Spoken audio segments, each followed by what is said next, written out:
So this is one of the highest levels of professional glassmaking around the world. Now there's other places also that are just amazing. The glassmakers you see here are all professionals. Yeah, you know, a lot of them, there's a couple of different ways you can become a glassmaker. You could go to college, which is a good majority of everyone down here. I can even introduce Bobby down here in the yellow. He's actually a student at UW Seattle, uh, taking a glass blowing class right now. So he's learning, and so this is one way where we can continue to teach. Also, is by experience, and that's what glass making is really about: is experience different projects to understand the medium.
So we're going to continue blowing glass here until 5 o'clock.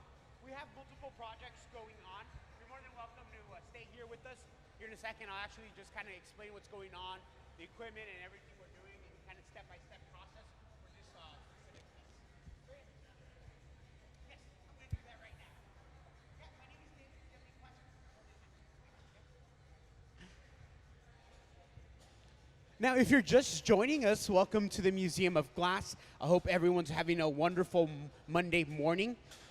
Here today in the hot shop, we're going to be working on a few different pieces, but down in this pedestal, we can look exactly what the team is going to be creating. So we're going to be focusing on this piece. We have already added the decorative wrap that goes on the outside. Right now, you can see the crew distorting that pattern and texture. Here we have this steel table called the Marver. It's a great shaping tool that we can use, and we can see one of our two visiting artists, Brandyn Callahan, working in the center. He's also called our gaffer. It's the person in charge of creating this piece. But after a little distortion, we're going to go ahead and let that cool down, and as that happens, I do want to introduce you to some of the key equipment we have here. Now, it's hard to believe, but this massive glass, as of less than 25 minutes ago, was sitting inside of the furnace. Now, the furnace is where all the hot glass is kept. We have two of these furnaces, one on the left and one on the right. They're both holding approximately 1,000 pounds of molten glass. Essentially, we are heating up a ceramic bowl, a crucible full of hot molten glass.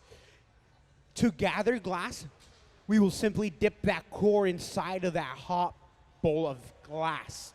Due to its consistency, it will actually just stick to the rod on contact. Now, on both benches, we're working on two different projects. Again, on the center, we'll be working on this piece. And then down on the right-hand side, we have this steel mold we're going to be using to essentially create this aesthetic look that you see on some of the 3D printed pieces. Especially this loopy effect that you see, this texture. We're going to try to replicate that in one form or another using glass. So what we have decided to do is create these solid loops. Now, these are going to be used in a sculptural piece later on. So right now, we're going to see the team creating these and cleaning them up.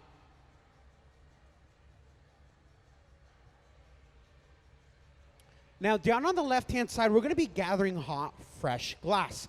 Again, we're dipping the rod inside of the crucible where the hot glass sits. By turning, we can then gather and control the hot, massive glass. It's also hard to believe this, but that massive glass we just saw coming out of the furnace, basically the same initial looking shape we have when we begin.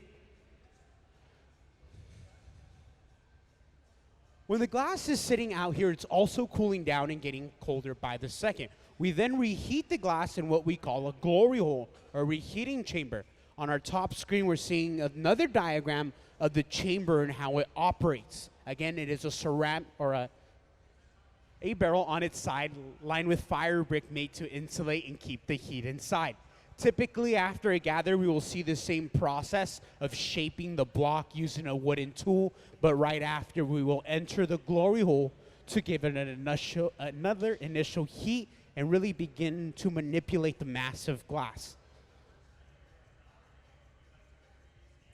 Now, once again, for my audience, if you have any questions at any given time, please feel free to raise your hand or shout my name out. I am also more than happy to share my own glass-making experience.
We get the term marver for our steel table due to the back in the olden day, these tables were made out of a solid slab of marble. Nowadays, however, it's been switched to the stainless steel or the steel part just because it's a little bit easier to get our hands on and also doesn't crack under enormous temperature.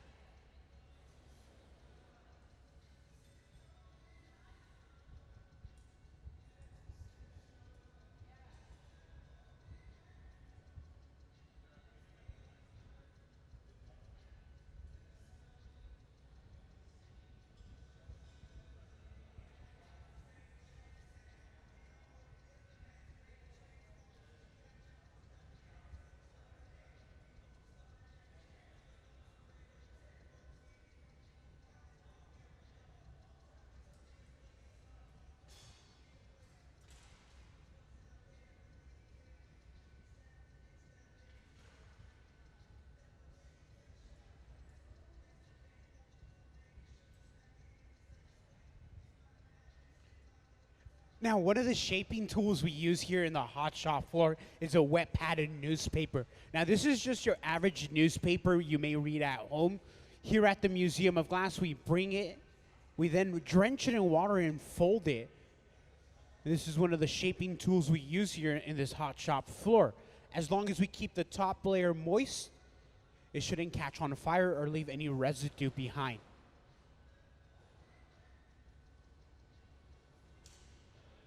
Well, this next move we will do is one of the more tricky parts of the glass blowing process, and it's creating a constriction or a break-off point that we can use later on in the process. Although this move happens very early in the glass blowing process, it typically is one of the most difficult ones to do, just because we do need to get the massive glass hot enough to create a given constriction or a break-off point.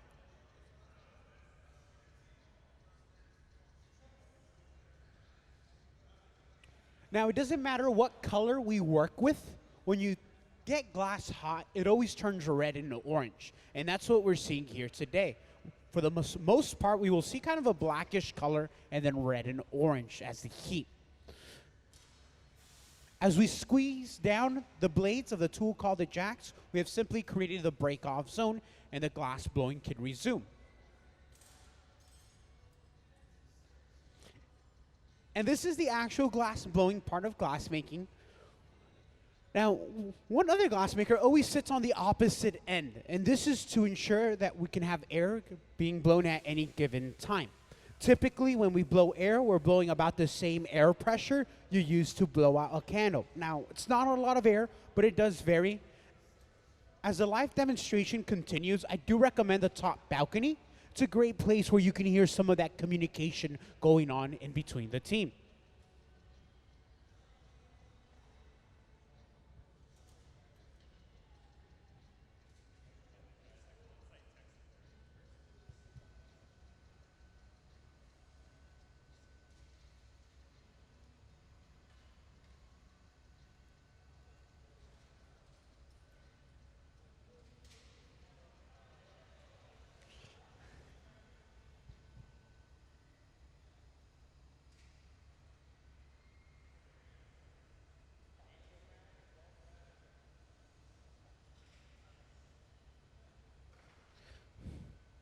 Well, as the live glassmaking continues down in the center, I do want to take a second and talk about the 3D printed forms we're creating here today. Now, all the forms that you're seeing being printed will be used tomorrow. Now, all the pieces themselves are being designed and printed by one of our visiting artists down here who's already working on the next one, as we can see. Now, he uses a couple different variations and programs like Grasshopper and Rhino to design and create the binary necessary to print them out. So we're always going to be seeing this here today and tomorrow. Again, both our visiting artists, Phirak and Brandyn, will be taking over the museum every Monday and Tuesday for the next 2 weeks. Down in the center, again, this piece is essentially complete. We will now break it free with using a little bit of water and off to the annealer. Now what happens is if anything we create here at the museum will break if we leave it out here. What needs to happen is we need to cool it down slowly over a 10-hour window, really depending on the thickness. So that piece and everything we create here today will be going off into that annealer sitting at 920 degrees.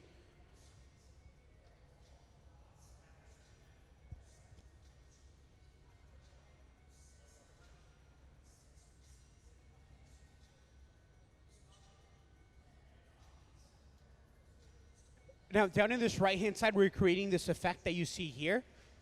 We're going to be using that for a sculpture later on. So this is kind of an unrelated project, but again, it has that same basic design.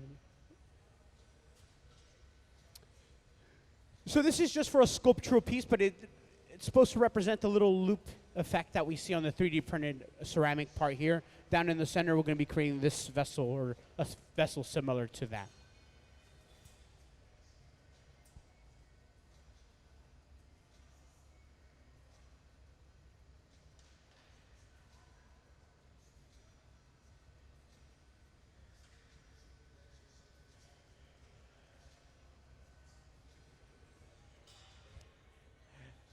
Now, our fuel source here at the museum is natural gas, and that's what we're burning here, and that's what fuels all our pieces of equipment.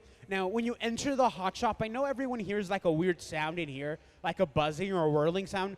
Now, natural gas is a low-burning fuel, so you need a lot of oxygen, a lot of forced oxygen. That sound you're hearing is the blower that we use here at the museum. Chances are, if you go to any hot shop powered by natural gas, you will find a very similar white noise. There is like electrical powered hot shop ones. We use gas here. They usually have elements inside of their furnace heating the glass up. It's very similar. Some people believe that it's better for teaching just because there's not as much radiating heat coming from the furnace. A lot of glass making is personal preference. However, there's 100 ways to make the same shape. It's whichever you decide you're most comfortable with.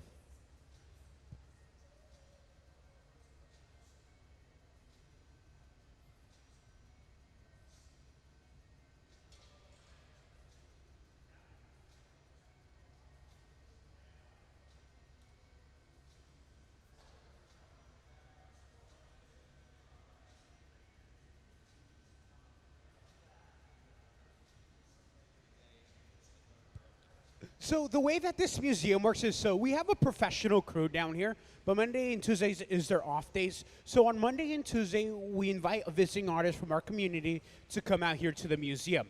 Now our visiting artist is Phirak down here, and also Brandyn working in the center of the hot shop. They can bring as many people as they like to help them out.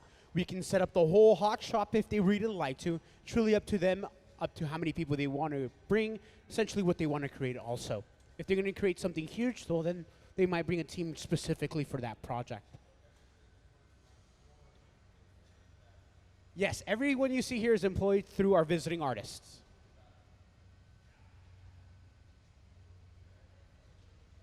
So right now, we're 3D printing the pieces that we're going to be blowing into tomorrow, which are these vessels you see here. These are essentially molds, temporary molds, so we'll blow inside of them. And then once the glass is cooled enough sufficiently, it will just break all that free. Now we're also using a blow dryer down here. Now this is essentially to rapidly cool the ceramic. We have a lot of sharp edges, and the glass is quite moist at this state that it's being printed on, which means that it can actually collapse due to its own weight. So what we're using here is a quick blow dryer just on the very corners to ensure that nothing bad is going to happen or we can cause a collapse.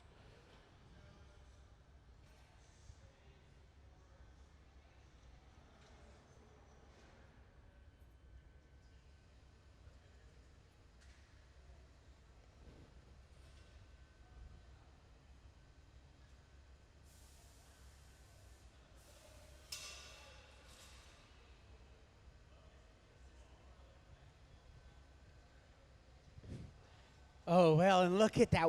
Brandyn has brought out that ceramic part and just applied it rapidly to our actual vessel. Now, we're using a lot of air right now. As you can see, we're blowing air through the blowpipe. And what we're really worried about here, and it's one of the reasons why we're also blow drying the inside of these vessels, is because it's the texture on the inside of the ceramic that is going to cause it to stick to the glass. And if you get a chance, if you sit around this area, you get to see the actual texture. It's very little, but that's sufficient enough to let the glass from not slipping off.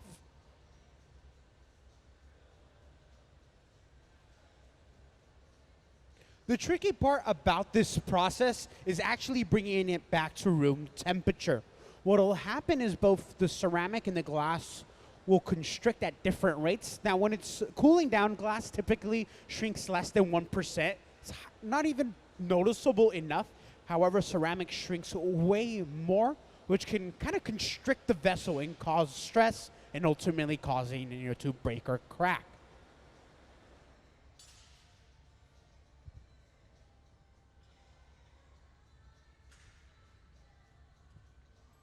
Notice down in the hot shop, there is a different hierarchy going on for this piece.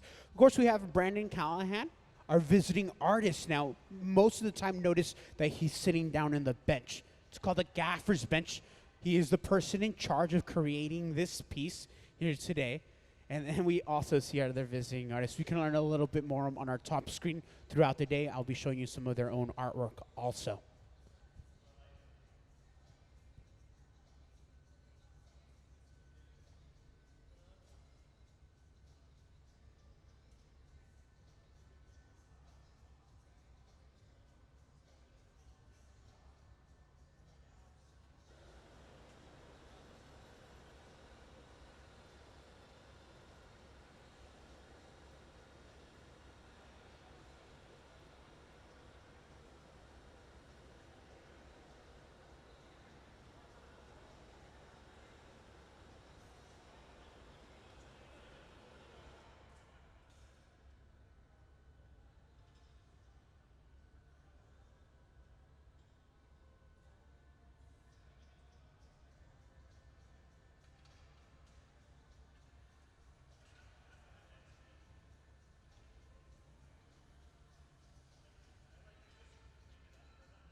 Now, the rods that we use here are specifically made for offhand glass making.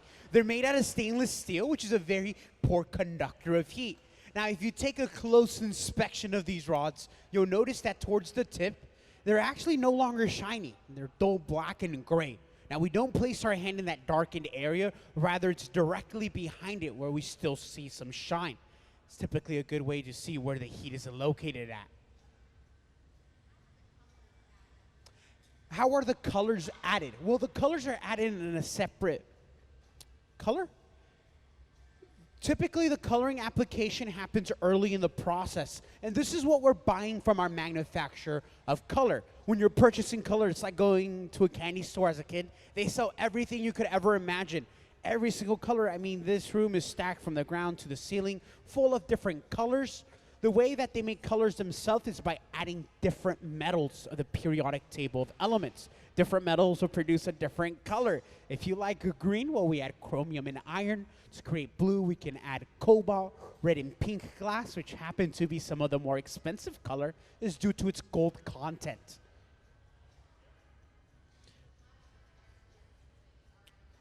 Yep, so we purchased this from our manufacturer. Again, typically color is made outside the United States, New Zealand, Germany, Switzerland. Now, when we purchase our color, depending on what we're making, we can use a full bar, or we can just use a little bit. We preheat it and then melt it and create a thin layer of color that is sandwiched between clear glass. Now, the reason that we use color this way instead of making it ourselves is that we could make color. Here at the museum, we have 2 furnaces holding 1,000 pounds of glass. If we decide to add the cobalt to create blue glass to our furnace down here, that means everything we produce will be blue, which might be cool for a while, but after a while it might get a little old. So instead of only having the ability to use 1 or 2 colors here at the museum, we just melt clear glass, which gives us the ability to use the full color spectrum.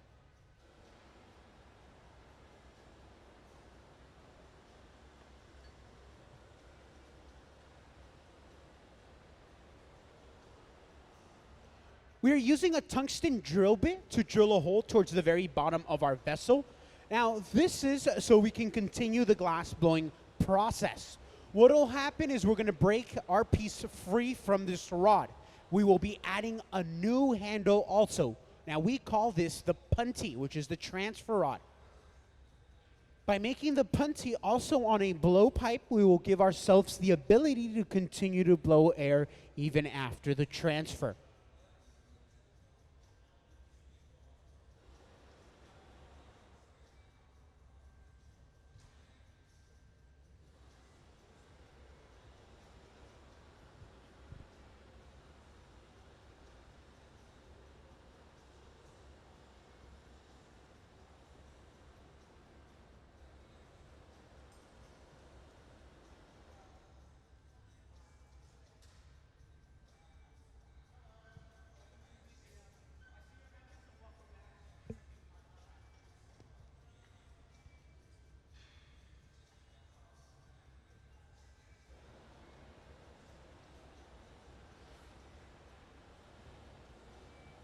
So as this continues, I do want to catch up everyone that's here at the museum. As of 45 minutes ago, this piece that we have in the center was sitting inside of our furnace. Here at the museum, we have 2 furnaces where all the glass is kept. I'm going to quickly open this door. Ooh, seems like it's a little hot. We'll keep this one shut for right now, but later on we'll go ahead and open the opposite end one. It's where the glass is located, about 2100 degrees, or about the same temperature as molten lava. So it can be incredible hot to work with glass, but luckily here at this museum, we have this incredible cone-shaped design that allows us to stay nice and warm all year around. Now here we have Bobby, and Bobby's preheated the mold that we have here. We're going to be stretching a mass of glass to create the loop effect you see on our vessels. Now, these will be used in a sculpture later on.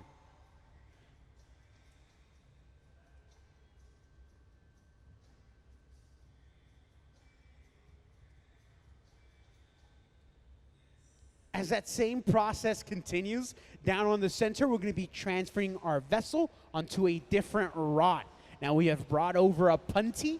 which is the new handle. Now remember, this handle, this new rod, needs to be strong enough to hold our vessel, but also weak enough for it to break later on in the process. So there's a small window to work from, but again, the team that you see behind me are all professionals.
Well, down on this right-hand side, we're using a different type of torch. Now, this torch is powered by oxygen and propane, a mixture, and it's the hottest piece of equipment on this hot shop floor. Now, that torch is hot enough that it can boil away the glass itself. It's about 5,000 degrees Fahrenheit.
For our audience that is just joining us, we are going to use 3D printed technology in our glass here today.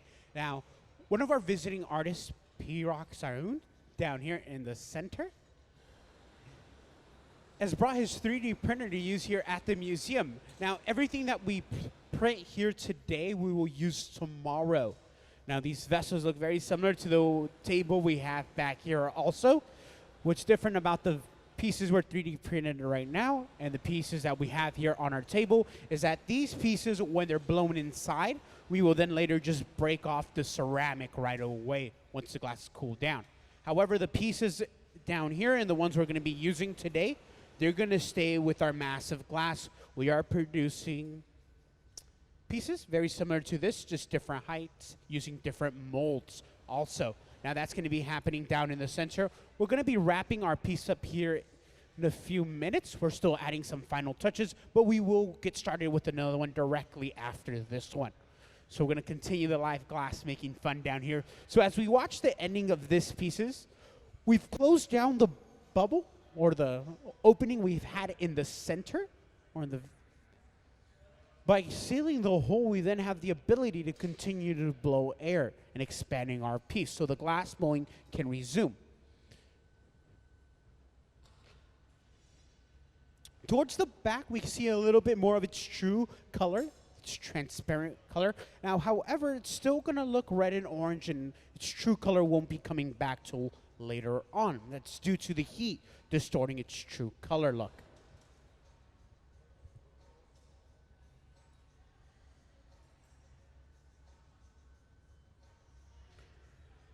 The glass itself is being pulled out of our furnace, so we can see that gathering process happening on the left-hand side of the hot shop floor. Again, our furnace is about 2100 degrees, or about the same temperature as molten lava. It's hard to believe, but even our massive glass we have on this end pretty much looks exactly what we started with our vessel out, the beginning point.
And that is a hot, massive glass. Again, it just looks red and orange due to its heat, but that true color will be completely clear.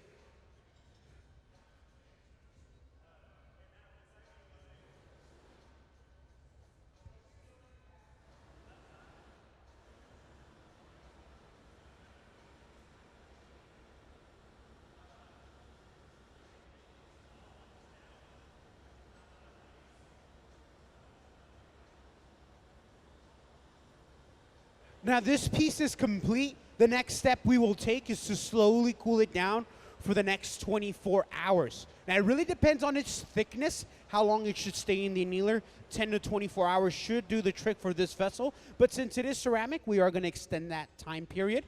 Sitting on your left-hand side, we have the annealer. It's the black oven with the green number 1, and it's currently sitting at 920 degrees.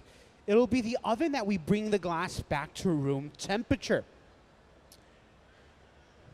To set it inside of the annealer, we're seeing one of the glass makers down here, Taylor, suiting up in a heat protective layer. He will also wear Kevlar gloves, the same thing firemen and women use in high temperature situations.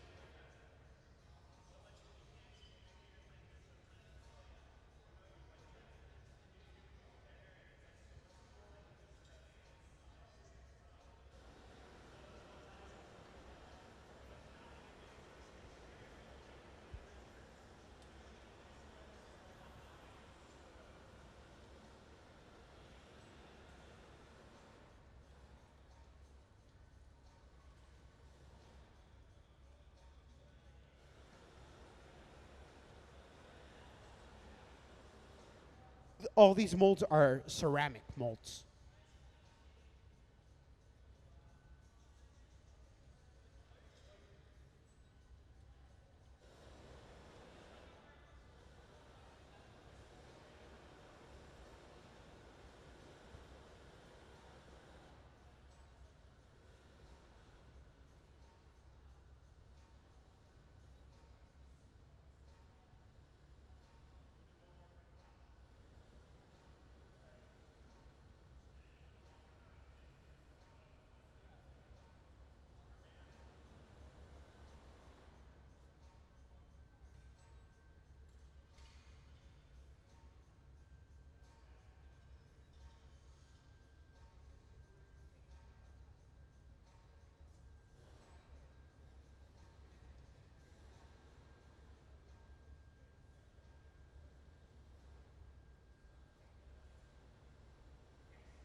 So that piece will now be cooling down for the next several hours. We had a question about what kind of ceramic we use. There's the specific ceramic is flameware. It's made specifically for this type of situation where it's high heat exposing with the glass itself. And it is made here in the United States.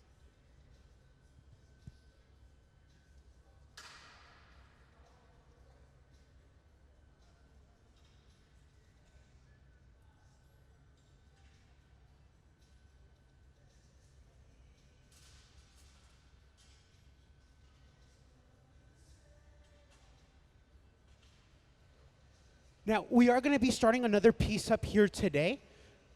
So we're just going to jump right into that. For our audience that just joined us, again, we saw the ending of this piece that we see down here, similar pieces, but we are going to continue the next one. So if you're wondering exactly how it began, we are going to see that process here shortly.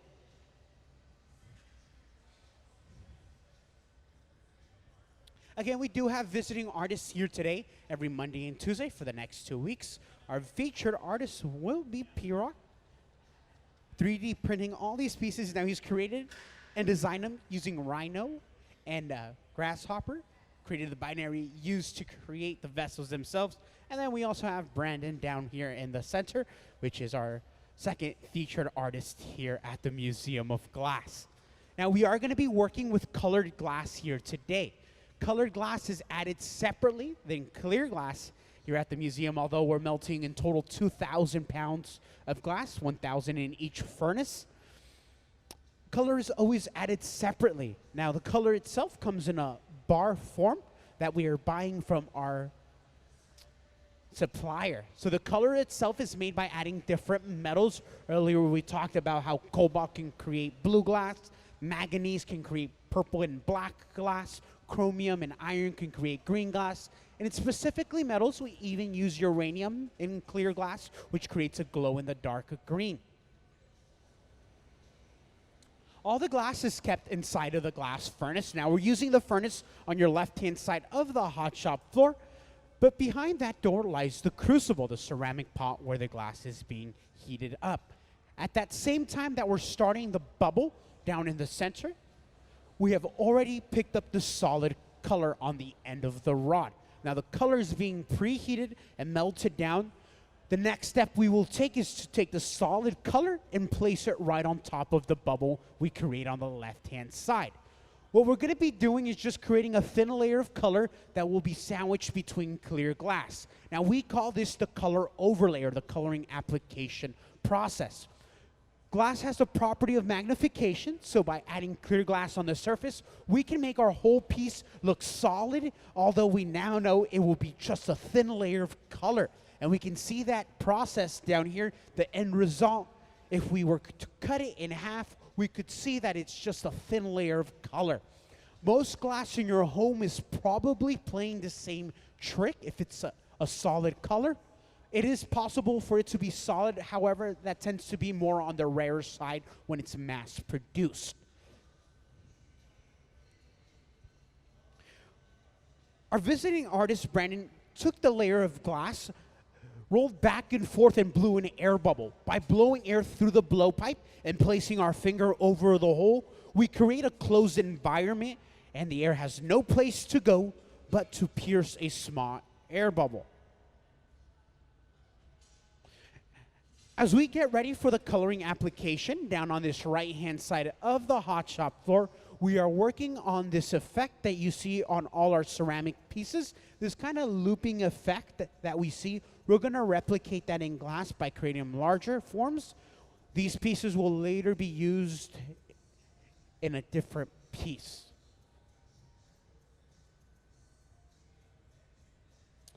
Specifically, those loops will be used in a sculpture that we will be making here at the museum. Again, that will be happening on a later date. Right now, we are working on creating the numbers necessary to replicate that idea. In the center, we have dropped that solid color on top of the bubble. Now, it's up to our visiting artist to spread that color nice and evenly around the bubble. If we don't spread that color evenly, in the final piece, we will see different densities of color spread throughout the piece itself. So it's very important that we spend and we take our time really ensuring that that color will be applied evenly. Hello, welcome to the Museum of Glass. Thank you for joining us.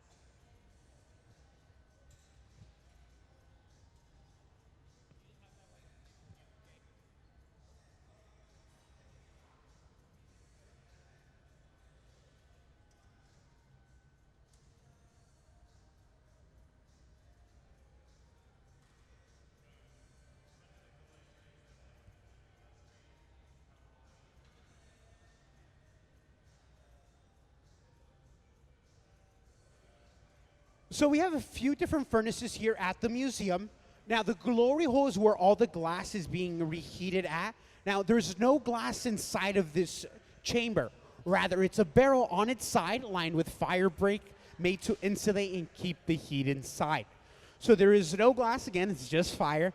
And we can see that it comes out, when the glass comes out, that we see that nice red and orange, again, which is heat.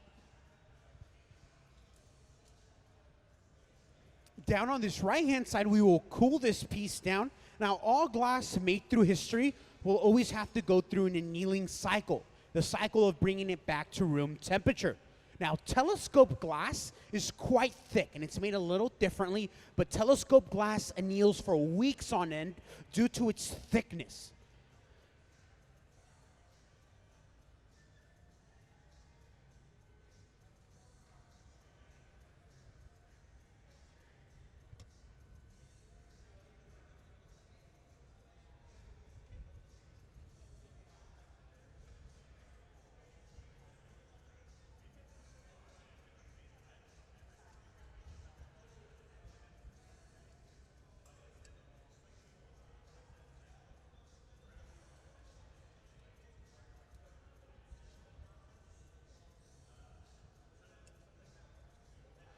For our audience, once again, my name is David. I am more than happy to answer any question you may have.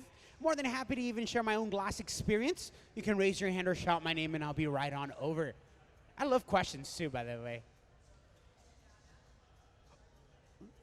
All these pieces are being 3D printed. Specifically, they're made out of ceramic, but the specific ceramic is flameware, which is resistant to the heat that we're exposing the ceramic. So there's a specific formulation for this ceramic. And again, everything that we 3D print here today will be used tomorrow.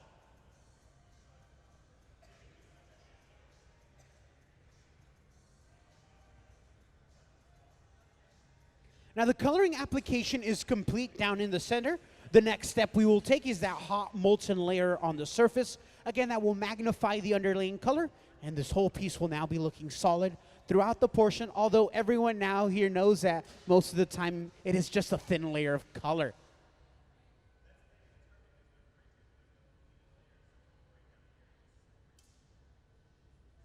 Now we are going to be creating these vessels and forms you see on our pedestal, and we're going to be using all these forms you see down here that have already been pre-fired to minimize the shrinking that will occur later on. Welcome to the museum.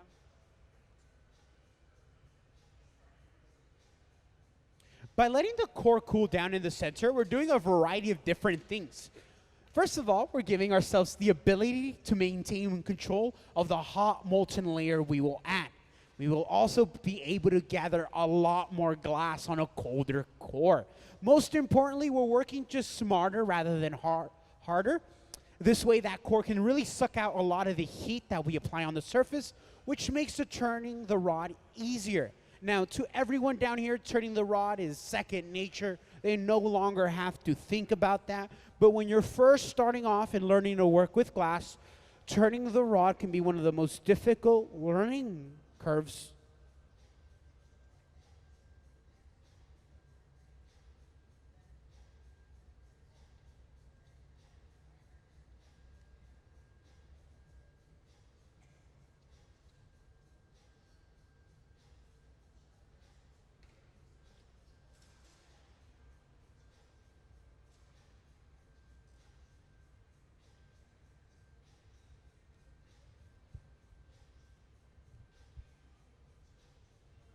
Now, typically, right after a gather, we use a wooden block.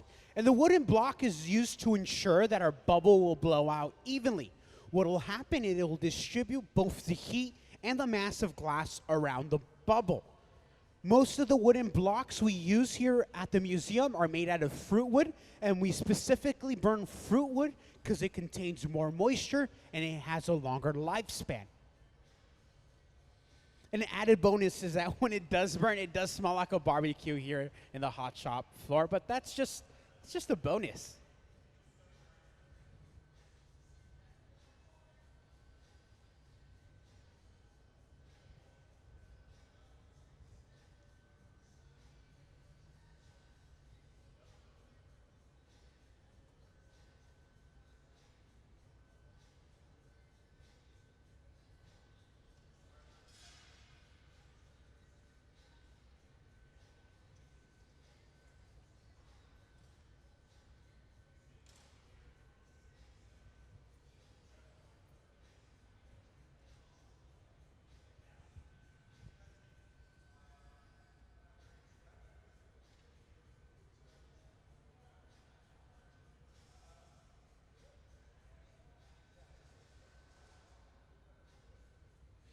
Another shaping tool we use besides the block is a wet padded newspaper. Now, this is just the average newspaper you may read at home. When we're done reading it, we bring it here to the museum and we burn right through this material.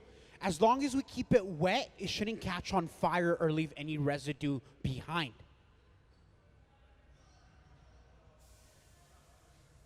Very similar to the last process we did, we're letting the core cool down, which again will give us the ability to gather more glass, but just maintain more control. This is how we dictate how big our piece should be and how thick also. If we want a really large piece, well, we will repeat the step of gathering the glass, the necessary amount of glass. After this process is complete, we will then move on to the actual shaping, and then the glass blowing itself can resume.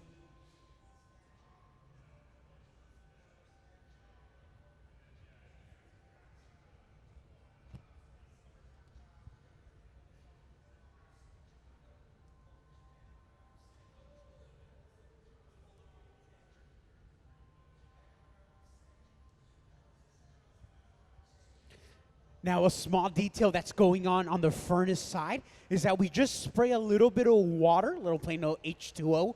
What will happen is it will minimize the amount of air bubbles that are sitting inside of our furnace. So those air bubbles we won't actually get in our piece, which can be an imperfection in the finished result.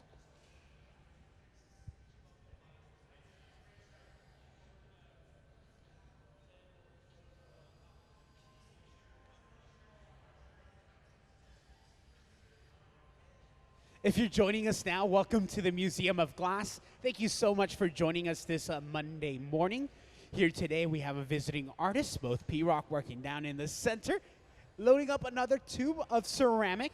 And then we have our visiting artist, our second visiting artist, Brandyn Callahan, down in the center, stepping in front of the furnace, the 2100-degree furnace where all the glass is kept, gathering a third layer of molten glass.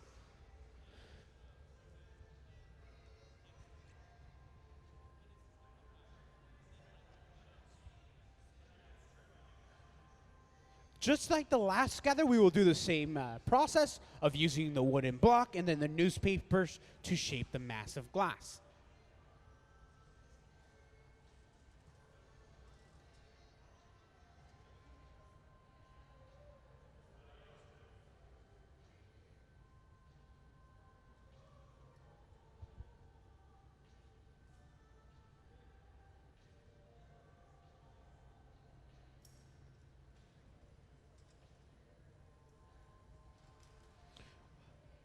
What we just did right now is when we gather impurities in the glass, it might be a stone, it might be a bubble, whatever it is, we will pull that bad glass off and then snip it free, ensuring that it's not on our piece.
Here, it was pre-fired. It's a ceramic. Oh, yeah. So here today we have a very special day because we have two visiting artists doing a collab to create the artwork you see here today. Now we have Phirak down here. Now he's already loading up the next cartridge of flameware that we will use to 3D print the next couple of pieces.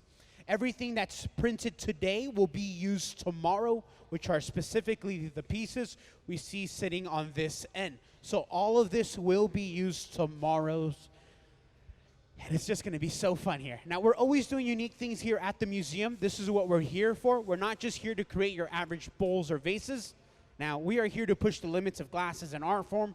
The tricky thing about ceramic and glass is that they tend to break when they meet each other just because they have different COEs. But this specific ceramic we're using here today is used just for glass to resist some of its heat, which again is that flameware. The ceramic we're using here is just a mixture of different ceramic. That is just because these are molds that we will use very quickly. Once we blow inside of these molds, we will then just break them free. You won't even see some of the ceramic later on.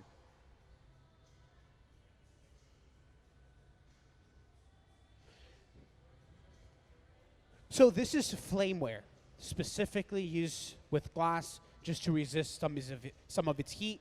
Notice that there's a lot of texture in the inside. That is what we want. That is actually going to allow it to stick to the glass and not slide off, is due to that texture on the inside. We're going to see that process later on. We are going to be using this piece you see here. Now, specifically for these ones, we don't have to preheat. We will just attach them very quickly, and then using air to inflate it and ensure that it's going to be stuck on there. We're going to let our cool down. Again, what we're doing now is gathering the necessary amount of glass. Typically, as a glass maker, when you explain something, you explain it by the amount of dips you take, the amount of gathers you take. And this piece so far, there's going to be 4 gathers. So I would describe this piece to another glass maker by saying a 4 gather vessel, which means I went inside the furnace 4 times.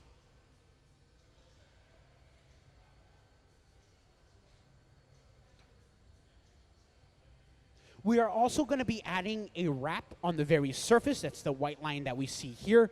Now that's being started on the right-hand side. On the end of the rod, we have that white color. We're going to be using this contraption we have here, which will push the rod slightly back, which will create a horizontal effect. We will then later distort that horizontal effect by just rolling back and forth and distorting its true pattern. Now that it's going to be happening later on in the process, and I believe that will be after this gather. So after this heat and a quick shaping, we will then apply that wrap. I'll ensure to let everyone know so we can watch that process together.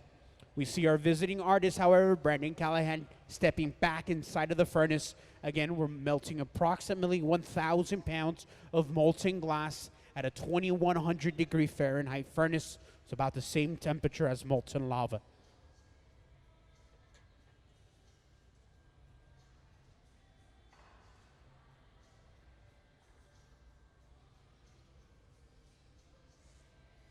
Now, when we've gathered too much glass, we will do that move of strip gathering, where we let go of excess glass. Another reason we do that movement is to be left with that symmetrical shape, of that Q-tip shape, that's going to ensure that our massive glass will blow out evenly when it comes time to blow air.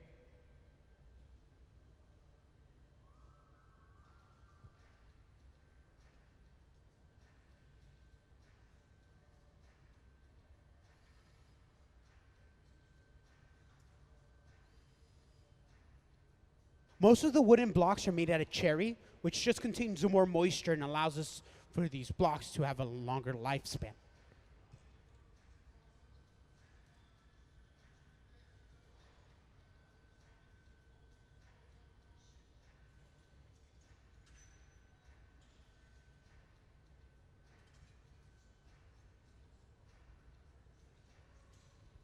So we are going to be adding the wrap here very shortly.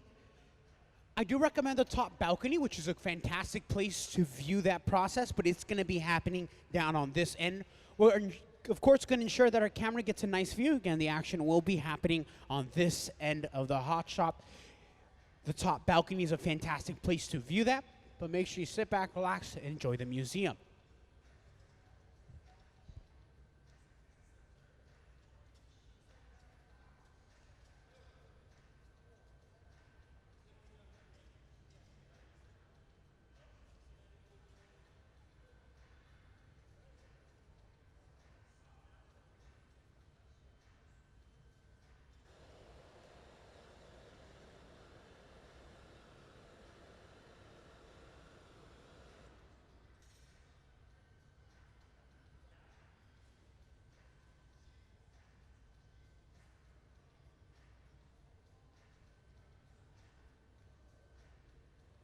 Well, we are burning just the Wall Street Journal here at the museum. That is our preferred newspaper here at the museum. But we fold it, drench it in water. As long as it stays wet, we should be perfectly fine. It won't leave any residue or catch on fire.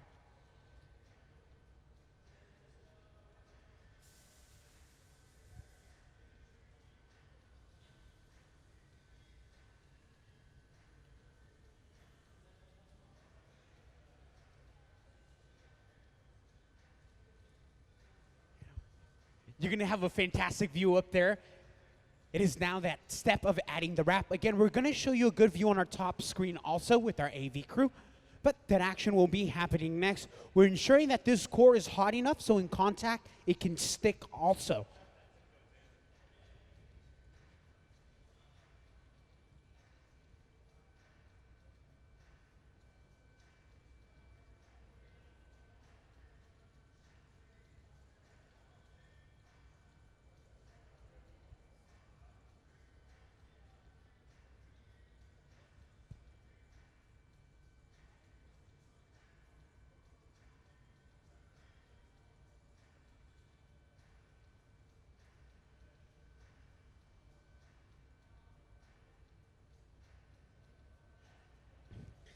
Well, the next step is to now distort the actual pattern, as we see on an example. To distort the pattern, we'll just roll back and forth in awkward ways on this steel table called the marver.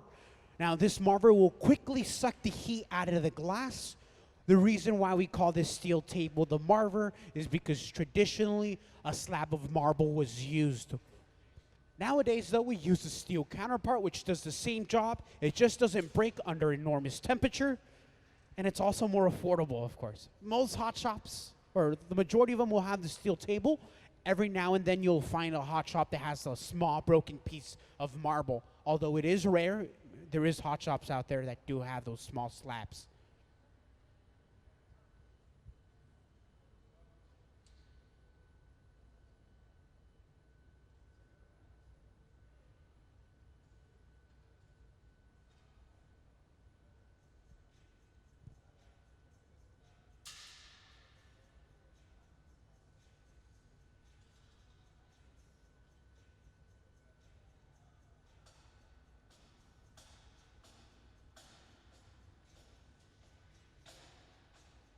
We are also using a texture plate, as you see here, to give that really rough edge look.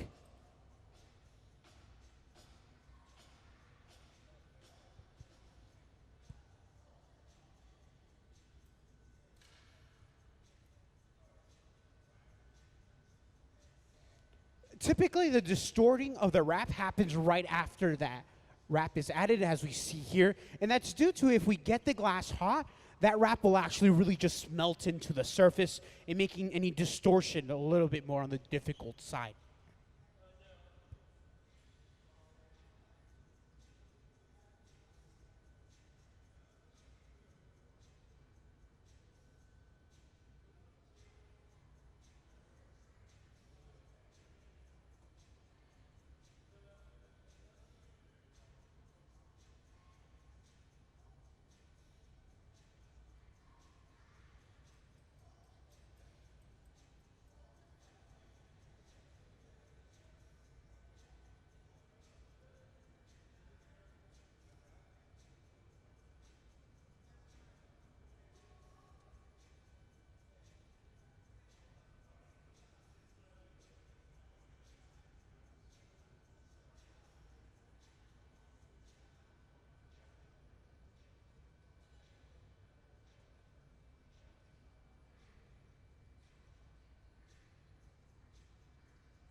Well, for our audience that's just joining us, welcome to the museum. I do want to show the glass gathering process. Again, we have essentially already done that down in the center, but we can see the beginning process of a vessel, and with this specific piece will be loops that we will use in a later sculpture. But again, this is essentially where all the glass is being pulled out of. Hard to believe, but even the massive glass that we're working with within 30 minutes ago was sitting inside of our furnace.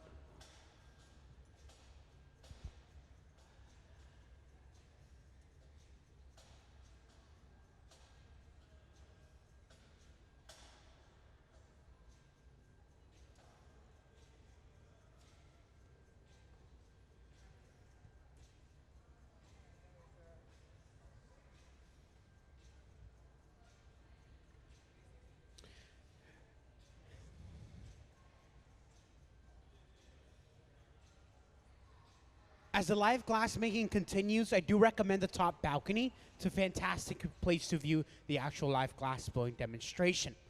Now, here at this museum, due to our cone-shaped design we have here, if you haven't had a chance to look up, I highly recommend it. I mean, this museum is just iconic and beautiful here in Tacoma. It is a natural hot shop. In the 19th century, hot shops were built in this cone-shaped design due to that it's a natural chimney. Hot air can rise. Here we have a fan on the very top that just sucks the heat away from us, allowing us to stay nice and cool. Some hot shops close down during this time. It can get quite hot, but due to this cone-shaped design, we can stay open all year round.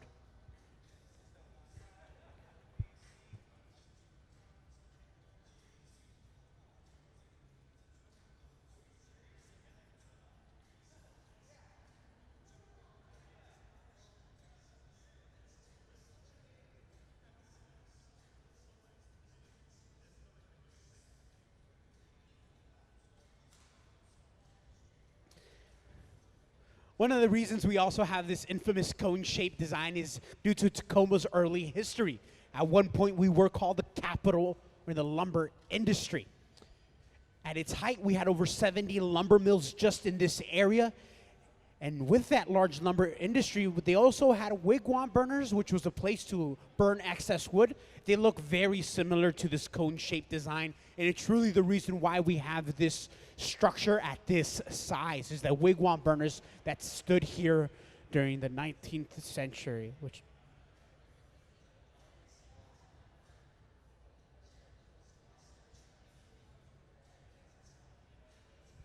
if you want to learn more about Tacoma's early history, I do recommend walking on Tacoma's waterfront.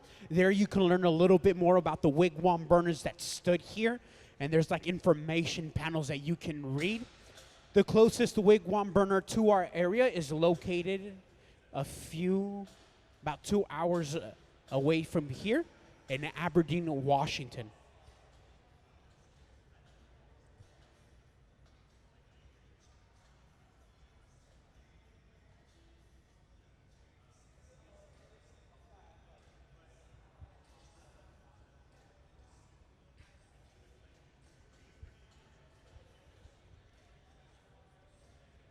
For our audience joining us again, welcome to the Museum of Glass. My name is David. If you have any questions about the process you are seeing here today, please feel free to raise your hand or shout my name. My favorite part about my job is answering questions, so please feel free to ask me at any given time.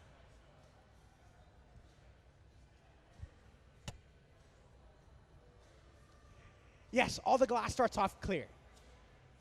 The color is typically added very early in the process in what we call a solid bar application. So we actually just create a thin layer of color that is sandwiched between clear glass. Later on, we'll show a video on that exact process that's happening, just so we can all understand where the color's coming from.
So down here, we have one of our visiting artists, Phirak. Now, he's brought over a 3D printer of his own.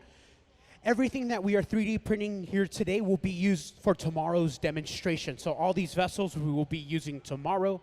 Now, this ceramic is just a mixture of ceramics. It is only temporary. This is only a mold that we will use for a little bit. Once the glass has cooled down, we will then break free this ceramic. So it's only going to be on the glass for a few minutes.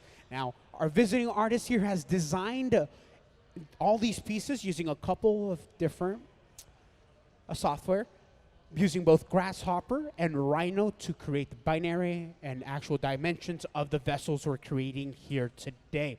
Now again, Phirak is our visiting artist, one of two. He is in charge of creating the 3D printed pieces that you see here today. Now, earlier we were asked about the solid color and how the color is applied. I do want to show that process as the glass making continues in the center. On our top screen now, let's find out how color is applied. The color in glass comes from adding various materials to the mixture of raw ingredients called batch. Most of the colorants are compounds containing some kind of metal. For example, adding cobalt to clear glass creates a deep blue. Tin and antimony can be used to create white glass, and gold chloride can produce a rich red or pink colored glass. Colored glass is melted in furnaces, just like clear glass, and then is usually rolled into bars for storage and easy application. In order to apply color bar to a bubble, we first need to preheat the color to approximately 950 or 1000 degrees Fahrenheit in a color oven or garage.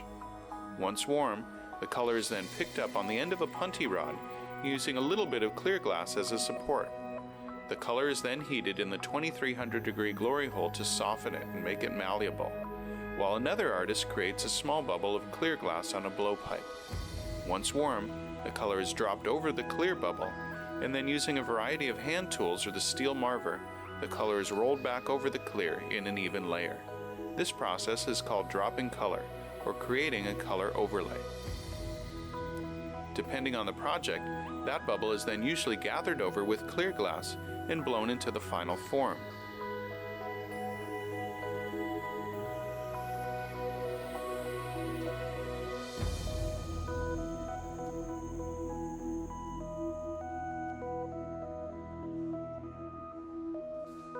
The finished product may appear to be all made from colored glass, but when viewed in cross-section, we can see that there is only a thin layer of color sandwiched between many layers of clear glass.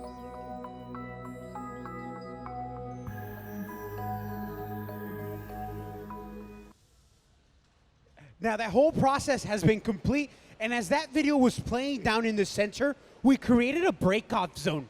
We got this massive glass quite hot and created a break-off zone. Using a tool called the jacks, it's the closest crevice closest to the rod itself. Now that we've made a zone for the piece to be broken free, the glass blowing can resume and we can begin to shape our massive glass to the final shape.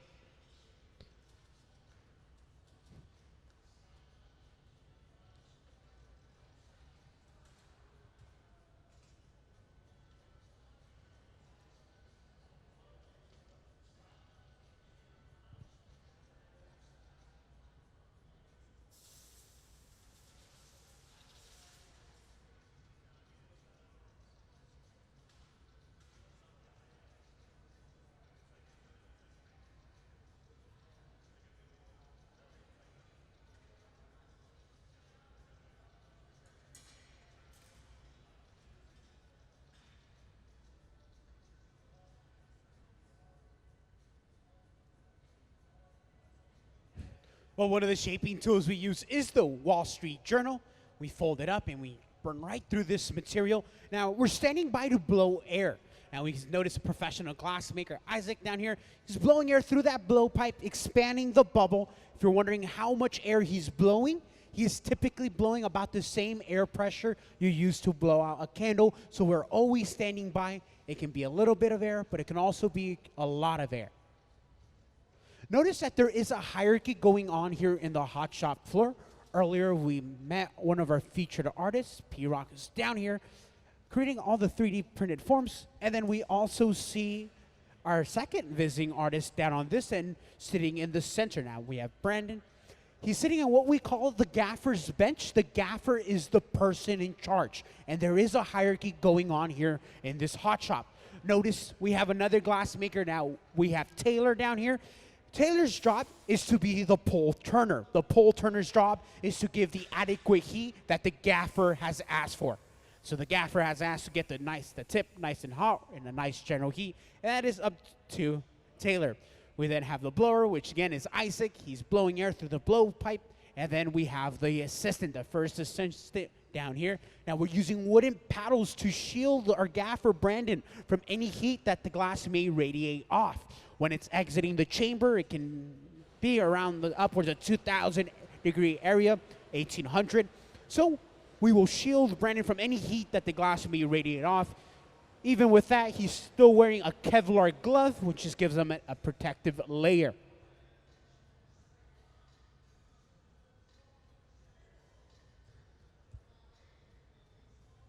Well, we're going to go ahead and get ready to add the ceramic part. Again, this is a specific ceramic used with glass called flameware that is resistant and heat resistant to the heat with the glass. So it shouldn't break, but you just never know. Again,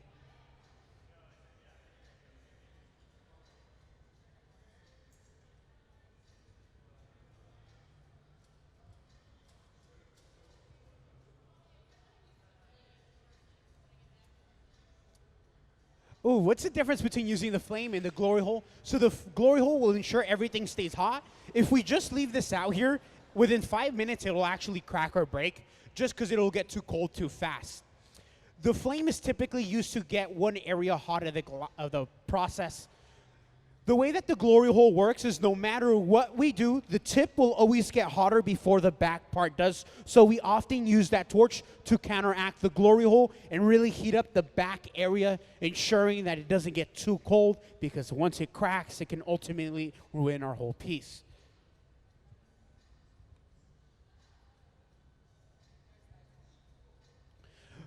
Notice that Taylor is now really beginning to ensure that the bottom half of our vessel is absorbing most of the heat. This way, we're going to allow it to stick to the actual ceramic piece. The inside texture is what's going to allow it to stick to the glass itself by expanding that bubble large enough. It should create enough friction that that ceramic piece shouldn't move.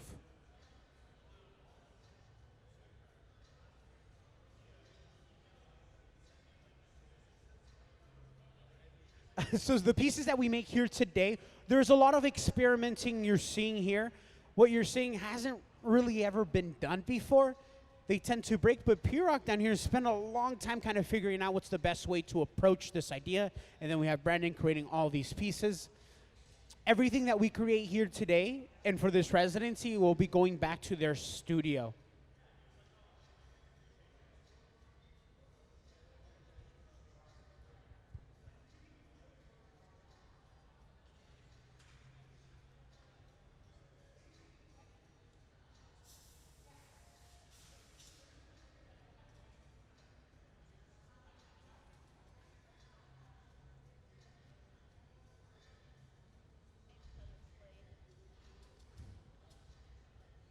Yes, so this clay is just a mixture. There's nothing special. It's just a mixture of maybe some of the clay that you may use in a wheel to make pottery.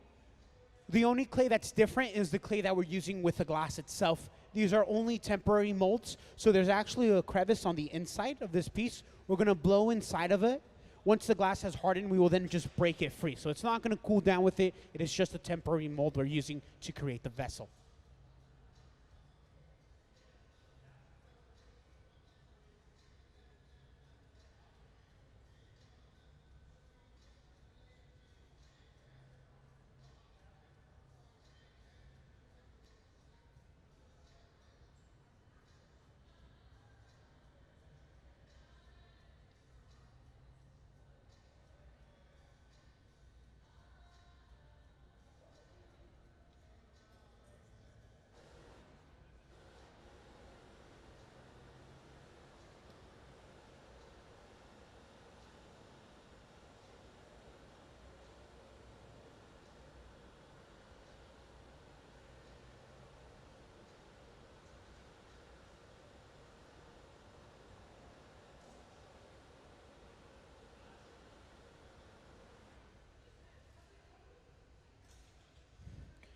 The torch that we use here is a different type of torch. It's a mixture between oxygen and propane. This torch is the hottest piece of equipment at 5,000 degrees Fahrenheit.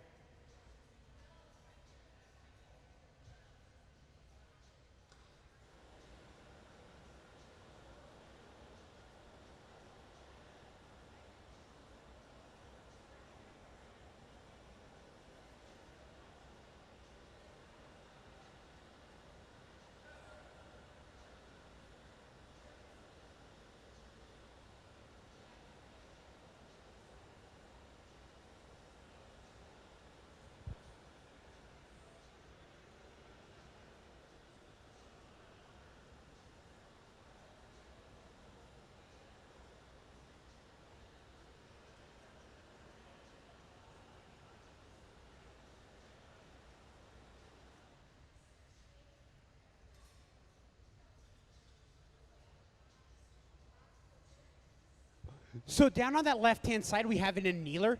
It's the one with the green number 1.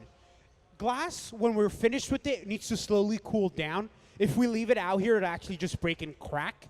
So that oven is sitting at 920 degrees. It'll be the home of this vessel and everything we produce here today. It'll cool down for 10 hours. Tomorrow, around noonish, we should be able to open it up and inspect the work, see exactly what we made.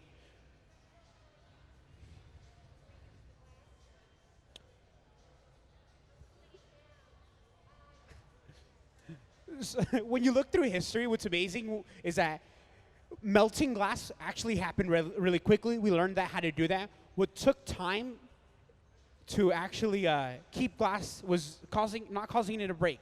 Was the annealing process. That's what really took us the longest time to learn.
So the ceramic on that glass is actually making everything way worse. What'll happen is that it's gonna constrict the bubble that we now have. If it's not cooled down properly, when the glass is shrinking, it's gonna shrink less than 1%, but that's sufficient enough that that ceramic will kind of be like a snake and constrict everything, and that can just cause a lot of stress and ultimately cracking. We're hoping by using this specific flameware, this specific ceramic, that it won't cause the glass to break. But we will never know really until tomorrow when we open this up, inspect the work, see how it all came out.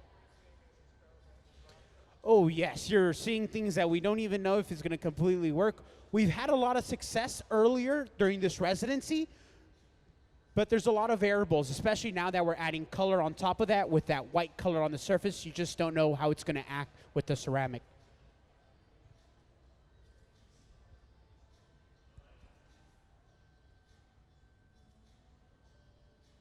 So this is what we're really here for. We're here to push the limits of glass as an art form.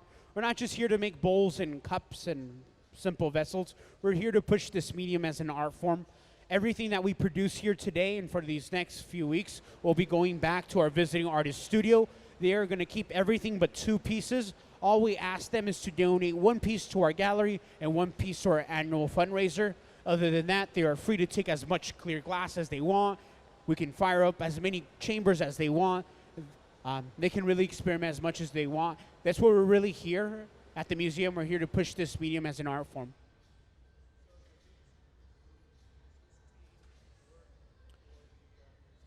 So the team that you're seeing here is employed by our 2 visiting artists.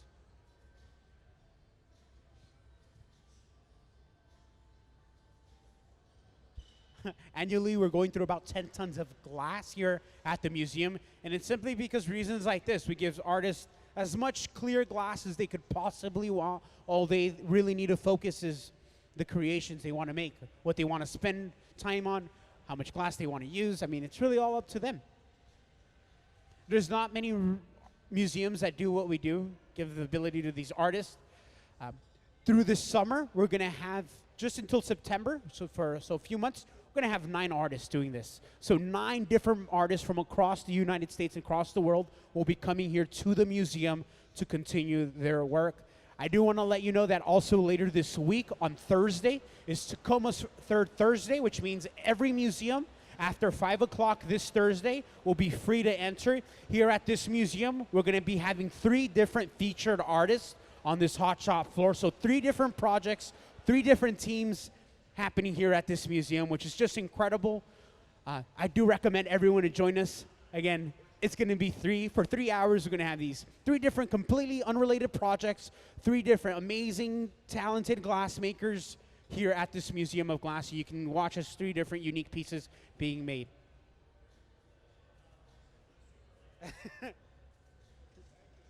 Thank you for joining us. You enjoy the rest of your... Yep, it's going to be one of these pieces. Yes, it is that gray color. Thank you for joining us. You enjoy the rest of your day, your stay here in Tacoma. Do we have any other questions from our audience? Any questions that you may have about the glass process you see here today? I am also more than welcome to share my own glass experience.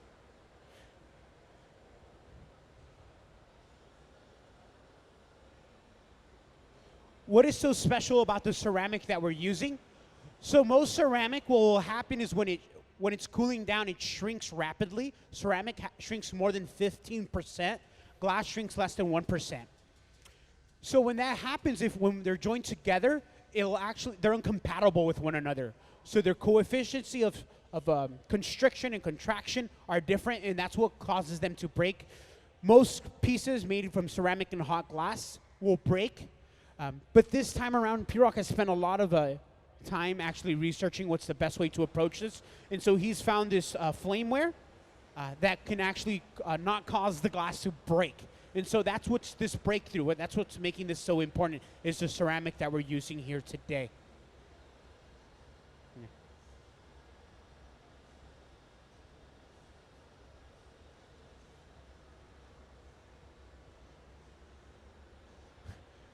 We had only one other artist here at the museum within our 16-year stay here being this museum. We've only had one other artist that did ceramic with glass, and they used porcelain, and a lot of pieces cracked too. I mean, we were taking stuff out of the annealer, and a lot of stuff was incompatible. But as we see, there's artists across our area, really, like Phirak. He's spent about 8 years researching this kind of topic, figuring out what's the best way to approach it. He's taught classes at some of the most recognizable glass schools, like Phirak Glass School, specifically this 3D printed idea of ceramic with glass being joined together. And so Phirak is really a pioneer when it comes to this medium that you're seeing and this crossover between 2 distinctive mediums.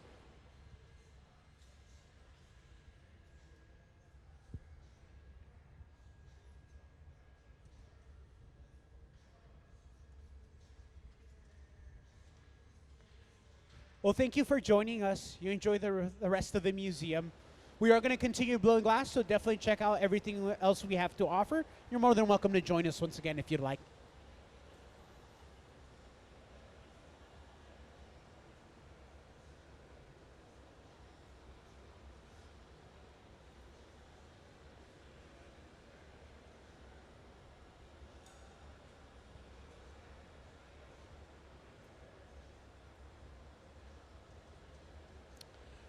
Earlier in the process in the center, we drilled a hole on the very bottom.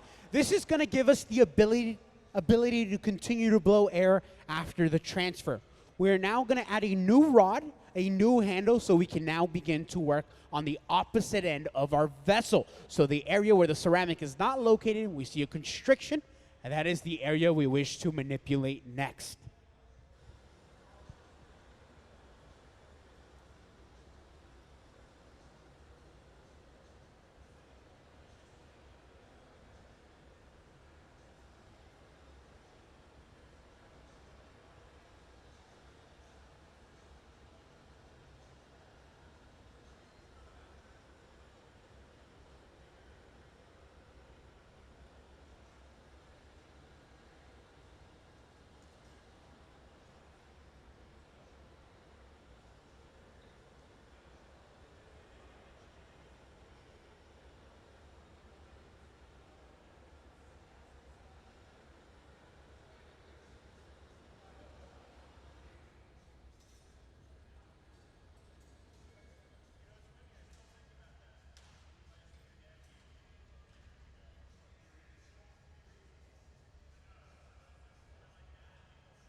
Well, we bring over the new rod, the new punty. We apply it right on the very bottom. We then use water, some plain old water, on the crevice we made earlier. A slight tap, and the piece is broken free. And we can now begin to the work on the opposite end. The reason why we have a clean break off is water, first of all, is extremely bad to hot glass. But we use that to our advantage by creating a weak spot in the glass, which is just a small waste point. Now, this is one of the more tricky moves that we do, but it's very important. It's called the centering. We're ensuring that this vessel is turning on the same plane as the rod and it's not wobbling. This is to ensure that our final piece is aesthetically pleasing and not lopsided.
Now, since we created a constriction point on the top, we've also thickened the glass.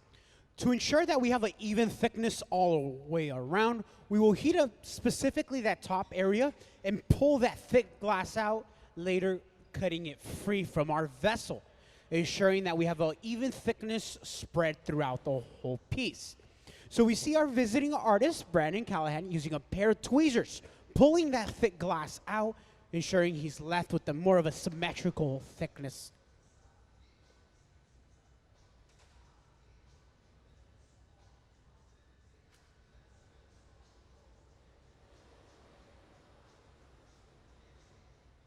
As he creates another weak spot, just like we did the break off earlier, do that similar move of tapping it free.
Now that we've sealed the hole on the very top, we've created a closed environment and the glass blowing can resume. We have Taylor down here on the opposite end. He's standing by to blow air at any given time. A great place to hear the communication is this top balcony where you can hear the team communicating something simple as blow hard or blow soft, blow gentle, different amounts of air pressure flowing through the blowpipe.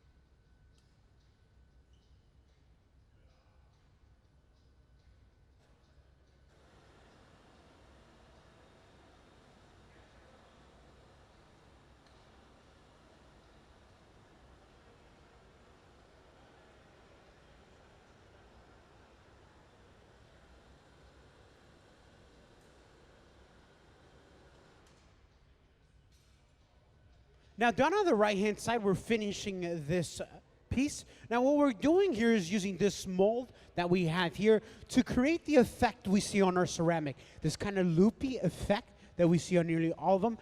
To replicate that in glass, we've decided to do and approach this design differently. These will be used in a sculpture later on during this residency. So we're making a handful of them, and we can see one of the glass makers down here. Bobby has suited up in a heat protective layer. He's wearing some Kevlar gloves also, the same thing firemen and women used to protect themselves from a high heat situation. Now this piece of glass will be cooling down for the next several hours. If we leave it out here, unfortunately, it will get too cold too fast. It can break, crack, and even explode. To prevent it from breaking, we will slowly cool it back to room temperature.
This vessel is essentially complete.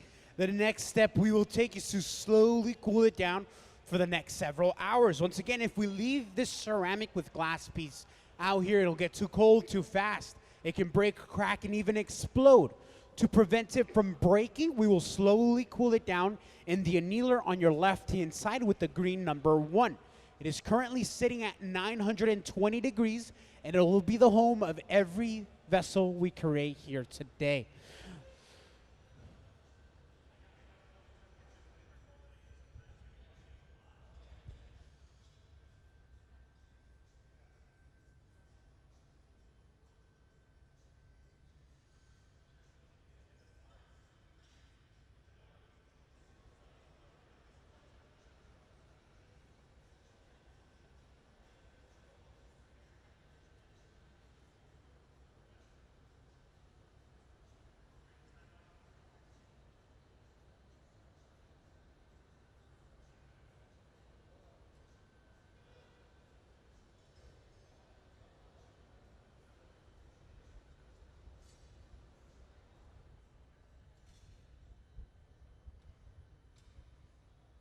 Well, to break it free, all we will use is a few droplets of water on each end of the crevice.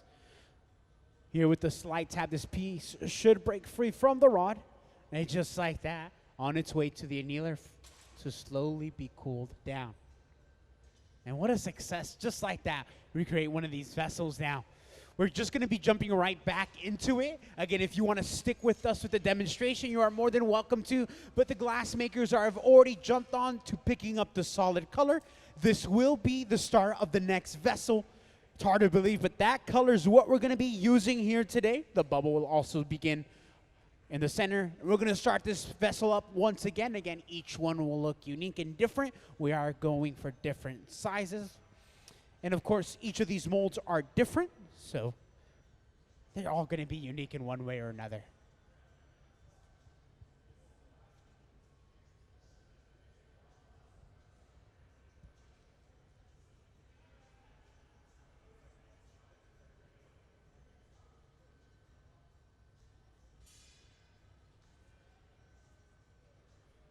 All of these pieces are ceramic. These are flameware, a specific formulated clay used for high heat situations like this glass.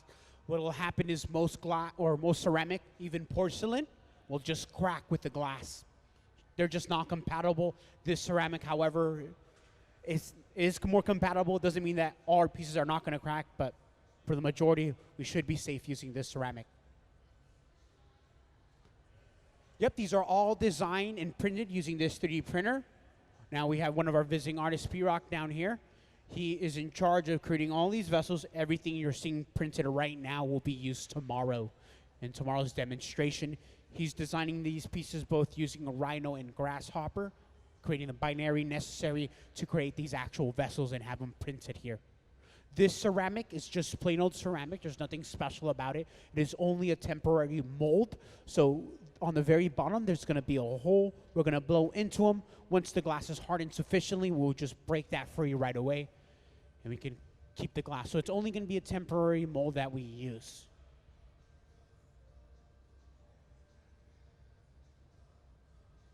Now the process itself is beginning down in the center. We have the solid color. We then have our visiting artist, Brandyn, down here. He's gathered hot molten glass. He's going to begin to shape it and prepare for the actual color.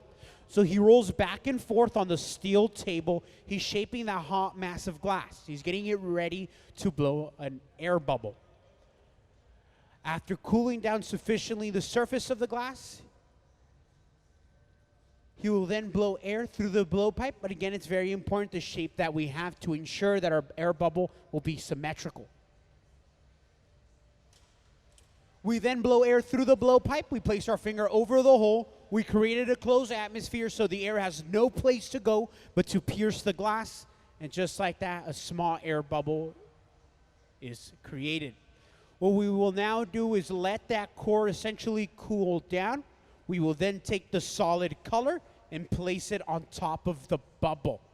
We will then spread the color that we have down on this right-hand side nice and evenly around the bubble to create a thin color layer. Hello, welcome to the museum. Thank you for joining us here today. My name is David. If you have any questions, I'm more than happy to answer questions. Now, all the glass that you're seeing here is being pulled out of our glass furnace down on your left-hand side. We're gathering more glass out of that furnace. However, behind that door lies a crucible. We're heating up a ceramic pot here at the Museum of Glass at 2100 degrees, which is about the same temperature as molten lava. We can see down in the center we have sectioned off the amount of solid color we want to use. Again, we can use a full bar of the solid color, or we can just use a little bit that will just dictate the density of the color. In this case, we want to use less color than we have, so we can section that off. Here in a little bit, we're going to spread that color layer nice and evenly around the bubble to create a thin layer of color. Most glass in your home that's colored is probably playing the same color overlay trick. We now know that it's just a thin layer of color that will be sandwiched between clear layers.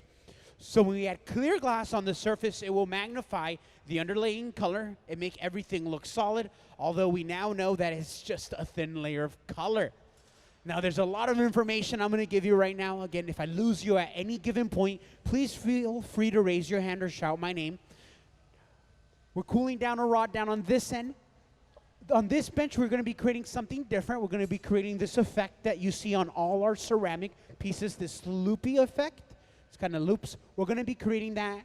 These pieces that we make will be used in a sculpture later on, but that is how we're going to kind of achieve this pattern that you see here.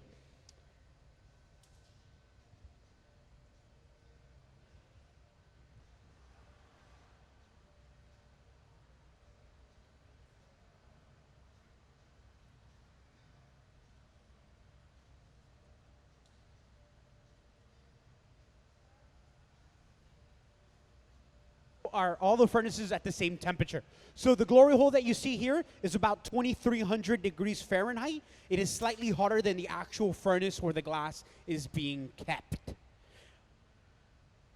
The furnace itself where the glass is being pulled out is approximately 2,100 degrees, or about the same temperature as molten lava.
So now that we've gathered that hot molten layer of glass, we can begin to do the initial shapes necessary to continue making our vessel.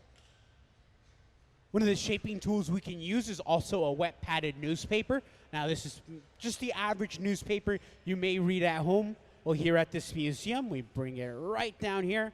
We drench it in water and it'll be a great shaping tool that we can use to manipulate the hot mass of glass. Now this is probably the closest way we can ever get to touching the glass itself.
Now, typically after a gather, we will use a wooden block, as you see in this case.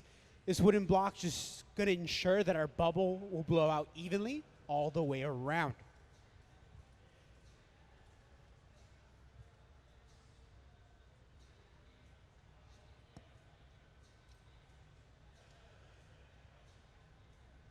Now, for our audience, we do offer complimentary water here at the museum when you enter the hot shop.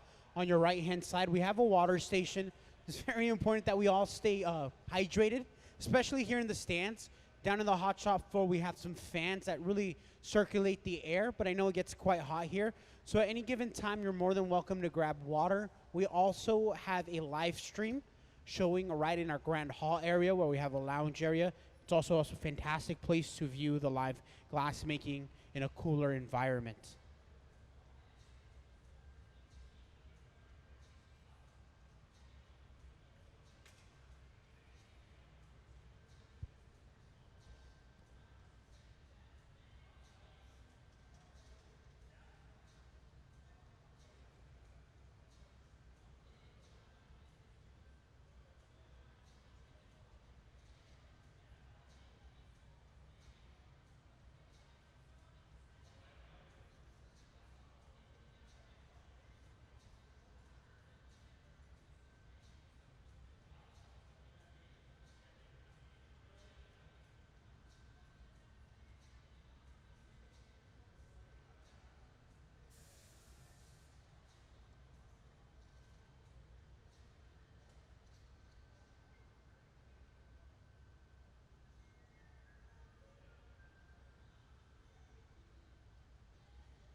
Well, we are going to be adding a wrap on the very outside. We can notice that on the pieces we have on the pedestal, one of them specifically has this white wrap on the very surface. We're going to be adding that wrap.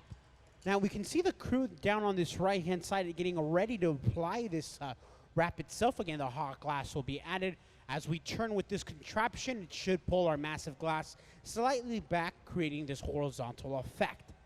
Later on, we will go ahead and distort that pattern by rolling on the very surface in awkward ways. We can distort this actual line that we add now.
Now, I hope everyone's enjoying the Museum of Glass here today. We have this wonderful project working here. Down in the center are visiting artists. We do have a mixture. We have Brandyn, Callahan, and then we also have Phirak working by. Now, essentially, these vessels that we're creating, you can see on our pedestal with the light. Now, we're going to be approaching these vessels quite different. Now, everything that you see here, the ceramic portion, is being designed and printed with our 3D printer that our visiting artist, Phirak, has brought over. Now, the pieces that we 3D print here today will be used tomorrow for tomorrow's demonstration. The ceramic that we're using with our glass is very special. It's specifically made to work with glass. So it is called flameware. We can see that sitting all across the table on our front row. All those pieces will be used here at the museum as mixture with the glass itself. The glass itself is being pulled out of our furnace. Here at the museum, we have 2 furnaces where all the glass is kept. Approximately 2100 degrees Fahrenheit, about the same temperature as molten lava. It's hard to believe, but even this vessel we have here in the center began with just a Q-tip of glass on the end of the rod. We are now using a tungsten drill bit to drill a hole towards the very bottom portion of our vessel. We will now be adding a new rod or a new handle. With this new rod, we will be able to work on the opposite end of the rod in the piece itself. Specifically, the hole is made so we can continue the glass blowing process itself.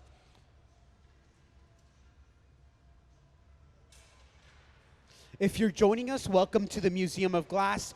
Once again, the piece down on the right-hand side is a different project, but that's exactly how our piece began. A small mass of glass that can be later blown out and expanded to create a final piece.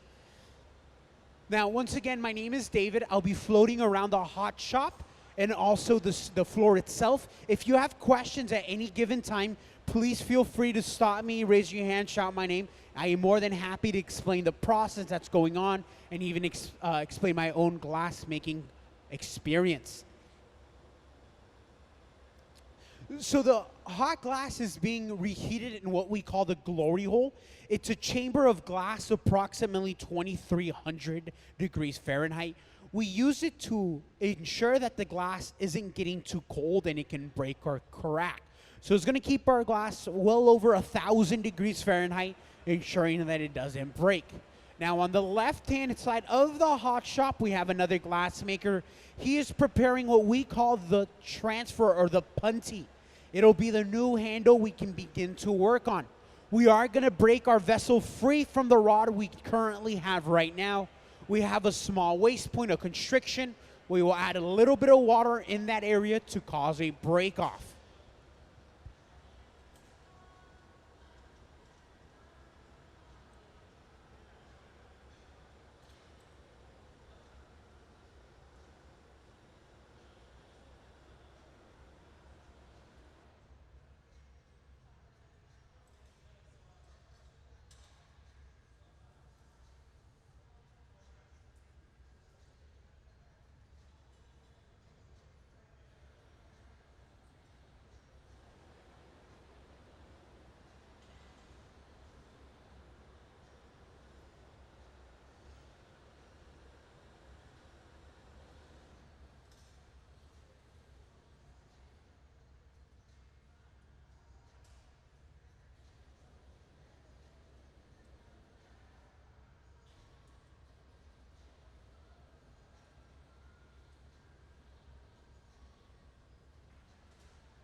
Well, now that we've added a new rod, we can begin to work on the opposite end.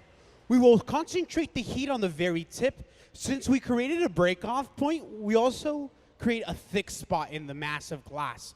To ensure that we have an even thickness, we will pull the thick glass off and then trim it or cut it right off of our vessel, ensuring that we're left with the even thickness throughout our piece. Down on this right-hand side, we're doing something different. We're working on this pattern that you see on the pedestal, this kind of looping effect that we see created with a 3D printer. We're going to use that, and we're representing this with the glass that we produce. So these will be used for a sculpture later on in the process. If we leave this glass out, however, it's going to get too cold too fast. It can break or crack, so we will slowly cool that massive glass for the next several hours. Down in the center, we notice the break-off or the creating of a weak spot in the glass. Again, we have now evened out the thickness of the glass. All that is left is to break that massive glass freely.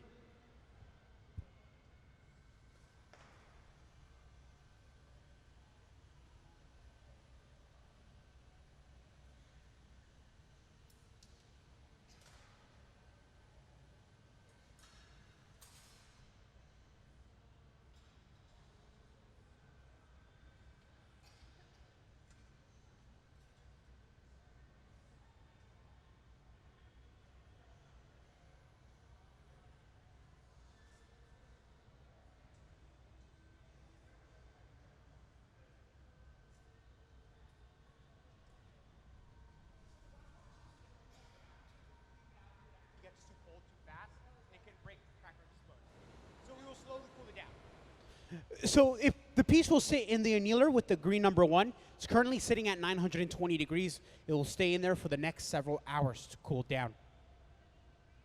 920 degrees Fahrenheit. Now that's hot enough to prevent the glass from breaking, but not too hot where it can actually manipulate that hot mass. One of the shaping tools we use is a wet pad of newspaper. As long as we keep the top layer moist, it shouldn't catch on fire or leave any residue behind.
So one of our visiting artists did bring his own 3D printer, which we have here. Everything we print here today will be used tomorrow. So we're going to use this clay tomorrow. The only difference about the pieces we're printing right now in these pieces are made from a specific ceramics.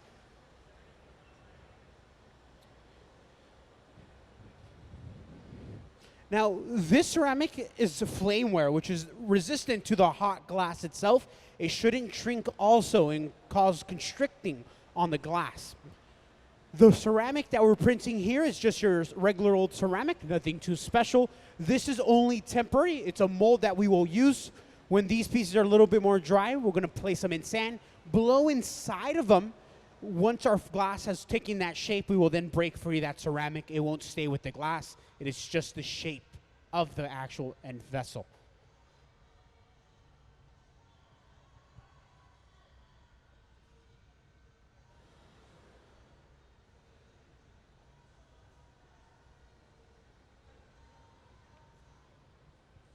So for these pieces, we're just going to blow inside of them. When the glass takes that shape, we will then break off that ceramic. That is only used to create the actual shape itself. It will only stay on the glass for less than like 3 minutes or 2 minutes. That's it. Yep, we'll take on the inside. Yep, exactly. Similar to a cast, you're right on the money there.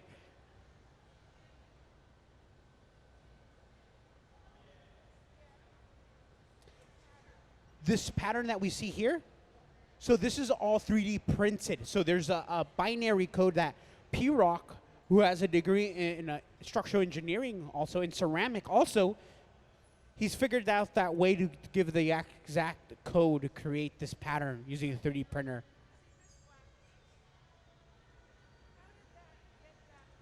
So the pattern that we see here on the surface is added by adding a wrap that we call. So we saw that earlier in the process, and then we distorted that line. Those lines were originally straight horizontal. We can then go kind of distort that surface to give us that kind of swirly effect we see, the motion.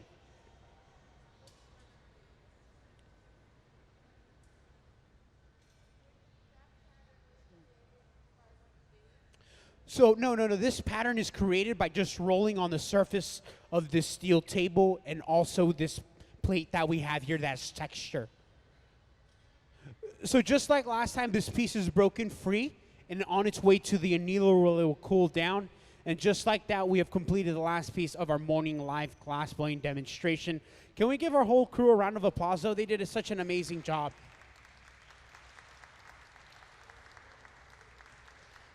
One last thing, can we give a round of applause to both our visiting artists, Phirak down here, and also Brandyn, Callahan. They are the people in charge of creating everything you see here today.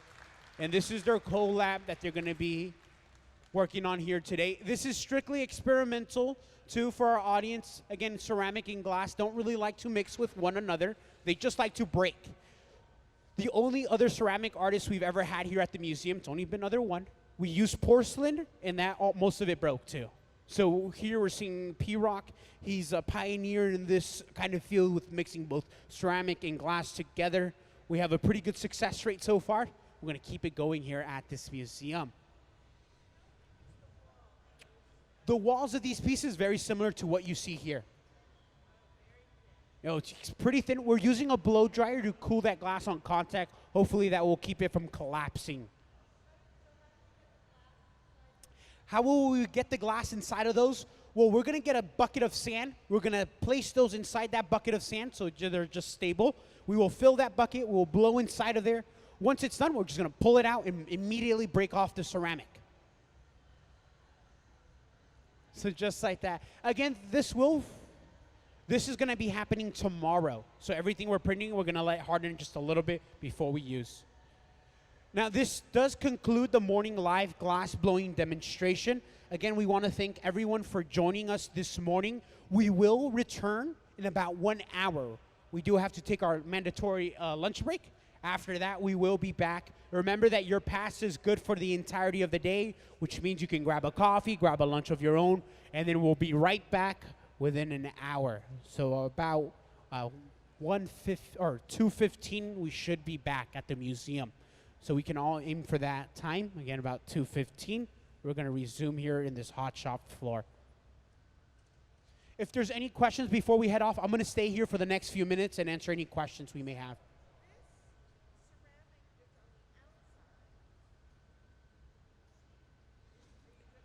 So this ceramic will stay with the vessel itself. This one, it's specific ceramic. Again, it's specially formulated for this high temperature heat. And it shouldn't break or crack. Fingers crossed, though, because you just never know. The real part will be slowly cooling down in the annealer. We won't really be able to see if it's successful until tomorrow when we open them and see exactly how well the glass adhered to the vessels. If you notice, we feel that texture on the inside. That is what's going to allow it to stick to the ceramic, is its texture on the inside. Yes. Is this the texture? Yes, the ceramic is part of the artwork.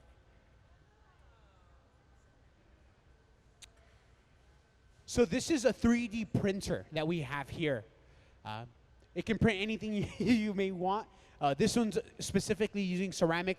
Our visiting artist here, Phirak, we saw him doing down here. He has a ceramic degree also, and he's using both Grasshopper and Rhino to design the pieces and also create the binary code to create the kind of the outside texture.